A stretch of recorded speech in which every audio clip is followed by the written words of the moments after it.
Have you ever had a place, a thing, or a person that's like your safe space, your place of refuge?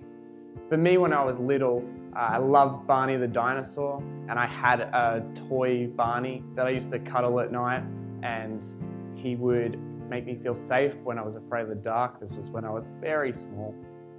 When I was older, it was the swimming pool. I would jump in the pool, whether it was training or racing or just my pool at home. And the minute I jumped in, followed that black line, I don't know, I just feel a sense of peace. Everything would kind of melt away. I just feel more relaxed. Nowadays, it's a friend's house a couple of hours away, whereas as soon as I step onto that property, I kind of exhale and just relax. I can literally feel this level of relaxation come on me, and I walk away from that better than I walked into it. And in Psalm 46, the psalmist there, he paints this picture of God, and the first thing he says isn't what his problems are. It's actually that God is our refuge and our strength. God is our refuge and our strength. And he goes on to kind of juxtapose that with these calamities. He talks about the thing that he thinks is the worst thing that can happen, which is creation going wrong. Mountains quaking, waters roaring and surging, tsunamis and earthquakes, all those sorts of things. And he says that in opposition to God, so he says, God is our refuge and our strength, but all these things happen and we will not fear. So in spite of all of creation going wrong, the worst things, we will not fear because God is our refuge and our strength. And it's a really interesting picture. And if you think about it, it makes sense because God is the creator. He put all those things into place. And so why would we fear things that he has made? But there's something about when things go wrong, we don't run to God first. At least I find I don't. I often run to God when everything else fails, and he's the last thing I run to with the please help me. And often I feel quite fearful in doing that, and it feels like the last thing that I do. And that's not what the psalmist is saying. He's saying that God is our refuge and our strength, and we will not fear. It's the first place we should run to, the first place we should go. That is, we will not fear because as we run to God, we start to feel safer, we start to feel reassured. And it's not only that we feel safe, but we feel strengthened in him. And then the psalmist goes on to paint this picture of a city. And he puts God at the center of the city. And he talks about a river flowing out. And famously, the city of Jerusalem did not have a river, which most cities at the time needed to survive. And God had provided this river. And it was like living water that flowed right into the heart and connected to him.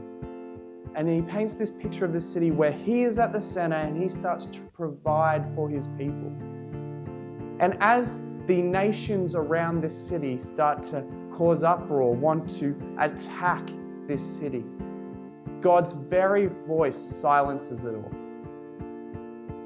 It's this beautiful picture of God dwelling in this city and people being with him. And I think it's a great picture for us as well, because I don't think we're supposed to run to God.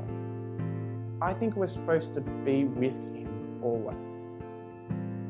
And so often we run to him as our last point of call, when we actually need to be dwelling with him all the time.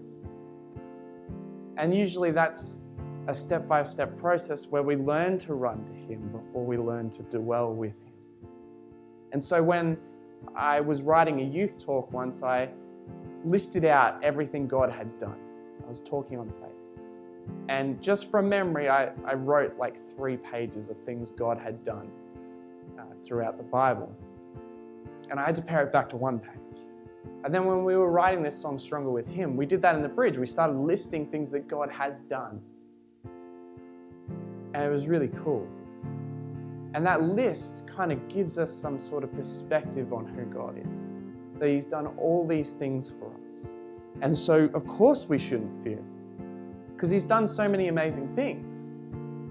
And that's the thing that I found helpful, is that I have a little list somewhere that when I'm freaking out a little bit or when I'm struggling, I can look at that list and I can feel comforted. And I sometimes look at that first before I do everything else. And that gives me a sense of peace. That gives me a sense of strength.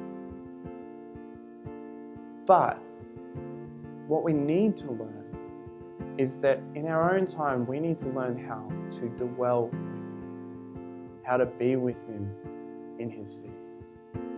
Because as we do that, we start to take on His strength. We start to be cared for by Him. Maybe we start to feel a bit more peace where we wouldn't feel. Maybe we start to feel like we can stand up when it's hard to stand up.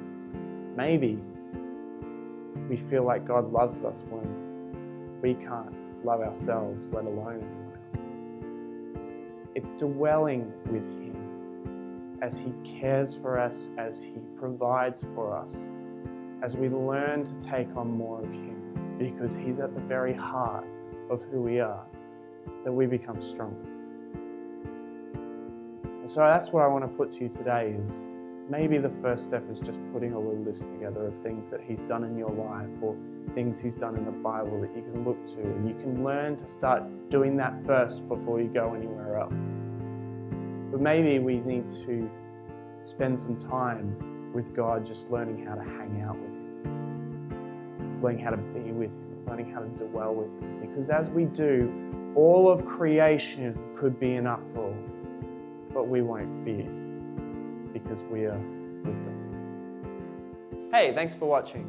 Click here to subscribe, click here for a different video, and check out the description below for our social media links.